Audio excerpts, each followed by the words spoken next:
नमस्कार आपसे, मेरा नाम है अशोक यादव एडवोकेट और मैं आप सभी के लिए लीगल एडवाइस और वीडियोस अपलोड करता हूं, जो कि आप सब लोग लाइक करते हैं, पसंद करते हैं, शेयर करते हैं और सब्सक्राइब भी करते हैं। अब तक नहीं किया तुरंत करिएगा और दूसरे लोगों तक भी इस जानकारी को जरूर शेयर करिएगा। देखिए, पति पत्नी में, हस्बैंड और मतलब वाइफ में, दोनों में झगड़ा होना बड़ी बात नहीं है, छोटी मोटी बात है और आम बात है।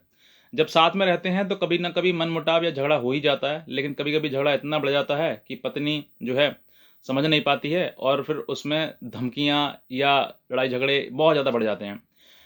आज मैंने आपको ये सोचा था कि आपको ये बताऊं कि अगर आपकी पत्नी आपके मुंह पर या फिर आपको पीछे, पीठ पीछे किसी प्रकार से ये धमकी देती है कि मैं तुम्हारे परिवार को जेल करवा दूंगी, सबको सड़ा दूंगी जेल में, या तुम्हारे पर मुकदमा कर दूंगी, दहेज का मुकदमा लगा दूंगी, इस तरीके की अगर धमकियां आ रही हैं और पत्नी आपके घर में है या फिर आपके आसपास है, तो आप इन 3 चीज़ों का आपको विशेष रूप से ध्यान रखना है और तुरंत करना है। अगर नहीं करेंगे और देरी हुई तो फिर आपको ही परेशानी आएगी और आप पूरे जीवन भर मुकदमेबाजी करेंगे और एक समय ऐसा आएगा कि आप भी सोचेंगे कि भाई हमने ये शुरुआत में चीज़ें क्यों नहीं करी।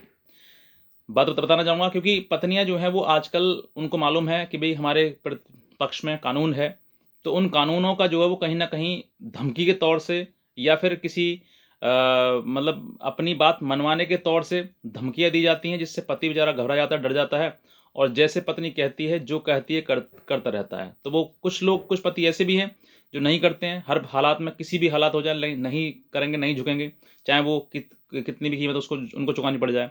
तो ऐसे भी लोग होते हैं। दोनों लोगों के सामने जो है परिस्थिति आती है, लेकिन परिस्थिति को सँभालना, हैंडल करना, ये अपने आप में एक कला है।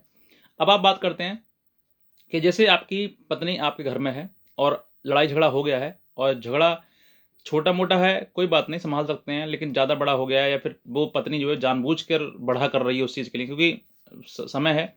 अब इस तरीके की चीज़ें अगर वो कर रही है और वो कहीं न कहीं आपको ये धमकी दे रही है कि मैं तुम्हें जेल भिजवा दूँगी, तुम पे मुकदमा लगा दूँगी, तुम्हारे ऊपर दहेज का, तुम्हारे पूरे परिवार को, फैमिली को तुम्हारे जेल भिजवा दूँगी। अगर ऐसी कोई धमकी आपको दी जा रही है, तो आप सतर्क हो जाइए। आपके ऊपर जो है वो ग्रह मंडरा रहे हैं और आप हो सकता है किसी परेशानी में फँस सकें। क्योंकि ये चीज़ें सबसे पहले जो है वो दिमाग में चलती हैं। पहले दिमाग में ये चीज़ें पनपती हैं, पैदा होती हैं और फिर मुँह के द्वारा निकलती हैं। यानी कि जो आपको धमकी दी जा रही है, वो दिमाग में पनप चुकी है और अब जो है हो सकता है मुँह से निकल रही है, तो हो सकता है आज तो ना तो कल, वो कल उसका परिणाम भी आपको सामने आ जाए, रिज़ल्ट भी सामने आ जाए। तो अगर आपकी पत्नी आपको ये धमकी दे रही है कि मैं तुम्हें मुकदमा करा दूँगी, जेल भिजवा दूँगी, तुम्हारे पूरी फैमिली को छुड़ा दूँगी, इस तरह की और भी कुछ अलग-अलग धमकियाँ दी जा रही हों, तो आप सबसे पहले जिस समय वो चिल्ला रही है, आप पर चीख रही है या फिर आपके ऊपर धमकी दे रही है, उस समय कुछ मत बोलिए। शांत होकर चुपचाप उस परिस्थिति को भाँपिए कि उसके मन में क्या है। दूसरा, उन सब चीज़ों को, बात को माइंड में रखते रहिए कि एक के बाद इसने ये कहा, दूसरे के तीसरा, चौथा ये कहा, और उन सभी चीज़ों को रखने के बाद जब शाम हो जाए या फिर जो माहौल है वो ठंडा हो जाए, टेम्परेचर इतना जो जो हाई था वो नॉर्मल हो जाए और पत्नी आपसे फिर उस तरीके से बात कर रही है जिस तरीके से कुछ हुआ ही नहीं।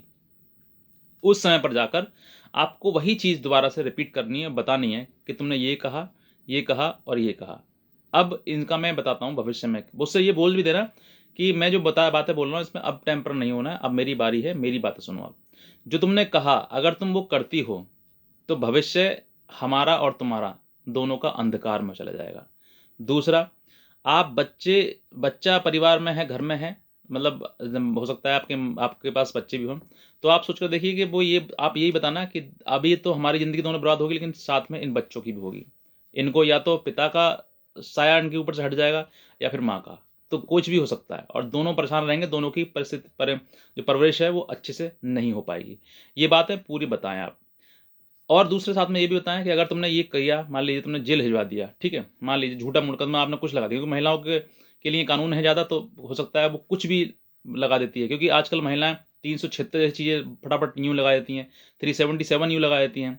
तो वो मतलब वो उस चीज़ के लिए आप मत समझना कि हाँ, ये चीज़ें लगा सकती है, लेकिन फिर भी मैं बताता हूँ आपके लिए, मान लीजिए वो कह रही है, तो हो सकता है किसी न किसी ने उसको उकसाया हो, किसी ने बताया हो कि तुम ये धारा लगा दो, ये ऐसे लगा दो। तो हो सकता है कि इस तरह की चीज़ें जो है वो करने की सोच रही हो। तो आप बता देना अगर तुम करती हो, मान लीजिए मैं जेल चला गया, आपने झूठा मुकदमा मेरे पे लगा दिया और मैं जेल जेल चला भी गया, तो आप ये समझना कि मैं आपके लिए मर चुका हूँ और अब जो है जीवन आपका अकेले बीतना है और इस घर में आपको रास्ता, जितने भी आने के रास्ते होंगे वो सब बंद। ये आप बिल्कुल स्पष्ट रूप से क्लियर करा देना। जो तुमने कहा है, गुस्से में कहा या कुछ कैसे भी कहा, कहीं न कहीं आपके मन में वो है, वो पनप रहा है। इसीलिए मैं बोल रहा हूँ आपके लिए, आज अगर आपकी मेरी शांति है, मैं आपसे बात कह रहा हूँ, तो आप आज सोचकर भविष्य देख लीजिए। अगर आपने इसी में से कोई भी आपने कोई चीज़ करी, कर सकते हैं क्योंकि आपके पास कानूनी राइट है, तो आप कर सकते हैं। बिगाड़ना परिवार बिगाड़ लीजिए। तो अगर आपने सब कुछ किया, तो इस घर में से आपका हमेशा, चाहे फिर मुझे कुछ भी परिस्थिति किसी कितना भी अ, मेरे को परेशानी झेलनी पड़ जाए, लेकिन अब जो है फिर रास्ता आपका आना बिल्कुल बंद हो जाएगा इसमें। अगर आपको ये सब कुछ करना है, ये सोच लीजिए पहले, और उसके बाद कदम रखें, और उसके बाद आप सोच लीजिए कि परिणाम आपका यही होगा। अगर वहाँ पर पत्नी हो सकता है कि आपकी ये बात कहेंगी कि आपके ऊपर साया उठ जाएगा, बच्चों के सब ऊपर साया उठ जाएगा, तो हो सकता है कि थोड़ा इमोशनल हो जाए और आपसे माफ़ी माँग ले, गलती हो गई मेरे से। अगर नहीं माँगती है, तो फिर हो सकता है कि उसको अब जो है वो यही रास्ता है, वो आगे कोई और रास्ता दिखाई दे उसको नहीं दे रहा है। समझाने का प्रयास करिए, समझती है बहुत अच्छी बात है, नहीं समझती है तो कुछ और भी रास्ते हैं। अब मान लीजिए ये तो आपके सामने हुआ नंबर 1 कि आपके सामने है वो महिला, पत्नी आपकी है। कुछ पत्नियाँ जो है वो मायके चल जाकर बदल जाती हैं। उनके माता-पिता अपनी बातों में लाकर उनको चढ़ा देते हैं, और फिर उसको किसी न किसी वकील से या फिर किसी ऐसे जो व्यक्ति से जो सामाजिक रूप से है, उनको पता है कानून के बारे में, तो वो उनसे मिलवा देते हैं। तो फिर वो पड़ोसी, रिश्तेदार या उनके माँ-बाप वगैरह उनको सबको उसका दिमाग जो है आसमान छुआ देते हैं, और फिर उसको वहाँ से धमकी दिलवाते हैं कि तुम ऐसे धमकी दो। अगर ऐसी चीज़ें सामने आती हैं, तो फिर भी आपको क्या है कि यही चीज़ें बताना है कि आपके सामने अगर ऐसी चीज़ें आती हैं, तो आपको ये हो जाए। ये फ़ोन पर भी आपको बता देना है। दूसरा, अगर लगता है कि हाँ, बहुत ज़्यादा बात बिगड़ सकती है और ये 99% अब मुकदमा करेगी ही करेगी, तो आप पहले ही जो आपके साथ में कॉल आई है, उसको रिकॉर्ड कर लें। रिकॉर्ड के बाद में उसकी एक कंप्लेंट बनाते हुए आप अपने एसएसपी, जहाँ पढ़ते हैं आपके एसएसपी, थाने में ना जाएँ, थाने में जाओगे तो आपको परेशान करेंगे लोग। आप एसपी या एसएसपी या फिर डीसीपी या कमिश्नर, कोई भी आपके आस-पास में जो एरिया है, आप समझ सकते हैं कहाँ पर आप रहते हैं। तो वहाँ पर उनको एक कंप्लेंट दें, शिकायत दें, और खुद उपस्थित होकर अपनी परेशानी बताएँ, और जो रिकॉर्डिंग है उसको दिखाएँ कि सर, मेरी पत्नी जो इस तरीके से धमकी दे रही है, कल को मेरे ऊपर मुकदमा भी वो कर सकती है, झूठा मुकदमा करने के लिए। तो आज आप अगर इसकी कंप्लेंट देंगे, तो भविष्य में जब आप वो आपके ऊपर मुकदमा हो जाएगा, तो आप ये बता सकते हैं कि देखो, आशंका मुझे पहले से थी, इसने मुझे इस तरीके की गाली दी थी, या जो भी इस तरीके से व्यवहार किया था, वो सब कुछ बताना आपको कि ये सब चीज़ें मेरे साथ में करी थी, और आज ये मुकदमा दर्ज करा दिया गया है। साथ ही साथ में आप वहीं पर जो कंप्लेंट आप दे रहे हैं, उसी में ये भी आप कहें कि मैं अपनी पत्नी को अपने साथ रखना चाहता हूँ, लेकिन वो अपने माँ-बाप के कहने में आकर या किसी और के चढ़ाव में आकर वो ऐसा करने के लिए धमकी दे रही है और कर रही है। तो आपको वो उसको मिलने का या रखने का भी राइट मिल जाएगा। दूसरा, भविष्य में वो कंप्लेंट करती है, एफआईआर करती है, तो उससे बचाव भी आपका हो जाएगा। ये है नंबर पॉइंट 2 की बात। अब नंबर 3 की बात करते हैं। बहुत ही इम्पोर्टेंट और सबसे ज़्यादा इम्पोर्टेंट, जो हर व्यक्ति के साथ में होता है अगर ये मुकदमेबाज़ी स्टार्ट होती है तो। जिस समय आपकी पत्नी ने ये मान लीजिए धमकी दी, या उसने कंप्लेंट कर दी, या फिर आपसे झगड़ा करके वो चली गई है और काफ़ी दिन हो गए हैं वो अपने मायके में ही रह रही है, और अब वहाँ से धमकियाँ आ रही हैं, उसके पिता धमकी दे रहे हैं, या फिर उसके भाई धमकी दे रहे हैं, या फिर कोई वो, या खुद स्वयं वो धमकी दे रही है आपके लिए। तो आप ऐसे समय पर आपको बहुत ही ज़्यादा पीड़ा तो होगी ही होगी, क्योंकि आपने कंप्लेंट कर दी है, तो उसका भी कुछ ना कुछ असर आएगा। या फिर आपके दोनों के बीच में मुकदमा शुरू हो गया, तब भी उसका असर कहीं न कहीं आपके जीवन पर होगा। तो ऐसे में आपके जो सबसे बड़ा बदलाव आपके जीवन में होता है, वो होता है आपका लॉस। और लॉस कैसा? सबसे पहले आपके ऊपर सेहत का लॉस। आप पड़े-पड़े बीमार हो जाएँगे, समझ में नहीं आएगा क्या करें। दूसरा, मानसिक रूप से आप पीड़ित हो जाएँगे। तीसरा, आपका जो फाइनेंशियल्स है, मतलब आपका जॉब वगैरह है या काम कोई है, वो आप सही ढंग से नहीं कर पाएँगे। ये तीनों चीज़ें आप छोड़ना शुरू कर देंगे।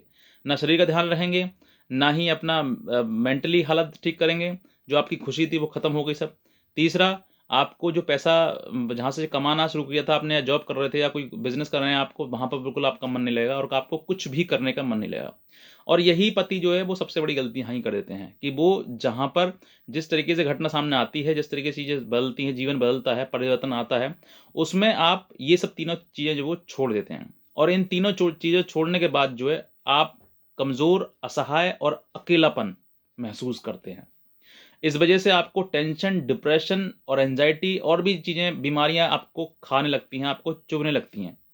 जब इन चीज़ों में आप फँसोगे, तो आपको लगेगा हाँ, अब मेरा जीवन में कुछ है ही नहीं, अब जीवन मेरा खत्म है। और इस जब जीवन में कुछ है ही नहीं तो मुझे करना क्या है, तो वो कुछ कर नहीं पाते हैं, अकेले में रोते हैं। माँ बाप के सामने नहीं कह सकते या किसी और के सामने नहीं कह सकते, लेकिन अकेले में रोना शुरू कर देते हैं।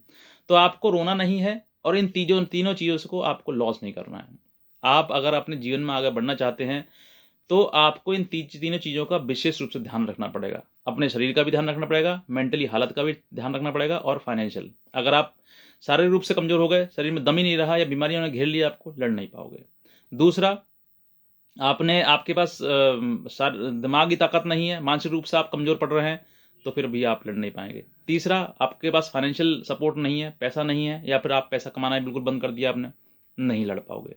आप या तो आप अपने आप को मजबूत बनाएँ तीनों चीज़ों से, या फिर जैसे पत्नी कह रही है उसका गुलाम बनना, गुलाम भी बन जाइए, कोई दिक्कत नहीं, लेकिन अगर वो गलत इल्लीगल आपसे डिमांड कर रही है या फिर गलत तरीके से आपके घर में प्रवेश कर रही है या घर में माँ-बापों की कोई हालात मतलब ख़राब कर दी है या घर में कलेश इतना कर दिया है कि शांति भंग कर दी है सब कुछ, बहुत कुछ का आपके साथ कर दिया है और आपको एक ही रास्ता दिखाई दे रहा है कि अब तो मतलब जीवन में कुछ भी हो जाए, लड़ना ही है। तो लड़ने के लिए 3 चीज़ें बहुत ही ज़्यादा इम्पोर्टेंट हैं आपके लिए, क्योंकि अकेले आप नहीं लड़ पाएँगे इन 3 चीज़ों की सपोर्ट के बिना। इन 3 चीज़ों से ही आपका जीवन बदल सकता है, इन 3 चीज़ों की वजह से ही आपका जीवन गड्ढे में जा सकता है। तो ये आपको ही समझना है कि मुझे क्या करना है। तो मैंने जो आपको इन 3 चीज़ों के बारे में बताया है, ये और साथ में और जो ऑप्शन बताए हैं, उन सभी चीज़ों को आपको ध्यान रूप से समझना है और अपने जीवन को आगे बढ़ाना है। बहुत सारे लोग ऐसे भी हैं कि जब ये चीज़ें टूटती हैं, जीवन टूटता है, आपका खराब होता है, रिश्ता खराब होता है, तो अपने आप को ख़त्म करने की सोचते हैं। वो फांसी लगाने की सोचते हैं, वो गोली खाने की कोशिश करते हैं और भी कुछ चीज़ें सोचते हैं, लेकिन आपको ये सब कुछ नहीं सोचना है। जीवन आपको मिला है और ये अनमोल है। और हाँ, एक दूसरी बात, आप जवान हैं, यंग हैं और इस अवस्था में आपके लिए रोने की आवश्यकता नहीं है, आपको लड़ने की आवश्यकता है। अगर आपने गलत किसी के साथ नहीं किया है तो। और अगर किसी ने आपके साथ में गलत किया ना, जिसने आपके साथ गलत किया है, उससे आप लड़िए। बुराई के आगे कभी मत झुकना। मैं आपको आज ये कह रहा हूँ, ऑन वीडियो कह रहा हूँ आपसे कि अगर बुराई आपके ऊपर हावी है ना और आप हर प्रकार से कमज़ोर महसूस कर रहे हैं, असहाय महसूस कर रहे हैं, मत हारना। क्योंकि आपको वो बुराई से लड़ने की ताकत जो है वो आपको एक नए शिखर पर ले जाएगी और आपको हो सकता है कि आपके जीवन में एक बहुत बड़ा बदलाव आए, जो कि आपको अचंभित कर दे। ये आपको समझना है। तो बस मैं इतना कहना चाहूँगा, अगर आप नए हैं तुरंत सब्सक्राइब कर लें चैनल के लिए, दूसरे लोगों तक ज़रूर इस जानकारी को शेयर करें और कोई भी अगर आप हमसे लीगल हेल्प चाहते हैं तो आप हमारे दिए हुए नंबर पर संपर्क कर सकते हैं। आज का वीडियो आपसे बहुत धन्यवाद।